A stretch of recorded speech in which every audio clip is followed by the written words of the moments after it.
पिछले कुछ सालों में इस देश में जो भी सवाल उठाते हैं वो या तो एंटी नेशनल हो जाते हैं, या फिर वो पाकिस्तानी कहलाते हैं, या फिर वो किसी पॉलिटिकल पार्टी की बी विंग कहलाते हैं। जब इस देश में 17 साल के वेदांत श्रीवास्तव को सीबीएसई के पोर्टल पर सवाल उठाने के नाम पर पाकिस्तानी बोल दिया गया तो हम तो बहुत छोटे हैं। हमें उम्मीद इस देश की सरकार से या उस रूलिंग पार्टी से नहीं है।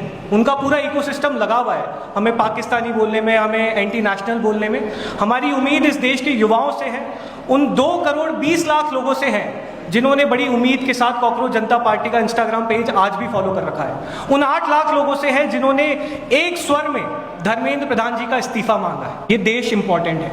ये लड़ाई किसी एक इंडिविजुअल की लड़ाई नहीं है, ये अभिजीत दीपके की लड़ाई नहीं है, हम तीनों की लड़ाई नहीं है। ये एक पूरी जनरेशन की लड़ाई है जिसका इस देश के सिस्टम और इस देश की सरकार से भरोसा उठ चुका है। तो इसे कोई भी किसी इंडिविजुअल के या उनके पास्ट एफिलिएशन पे रिड्यूस मत करिए। ये लड़ाई हम सबसे बहुत ऊपर है।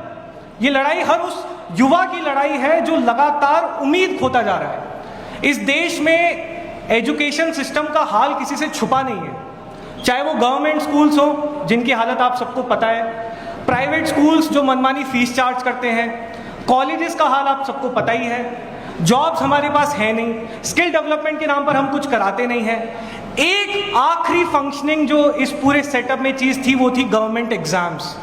लेकिन पिछले 1 महीने में इस देश के युवा को ये भी समझ में आ चुका है कि गवर्नमेंट एग्जाम्स का भी पूरा सिस्टम कोलैप्स हो चुका है। तो कॉकरोच जनता पार्टी किसी इंडिविजुअल या किसी ऑर्गेनाइजेशन से बढ़कर उस युवा की पार्टी है जो अभी भी उम्मीद में है कि शायद कोई आकर हमारे लिए लड़ेगा।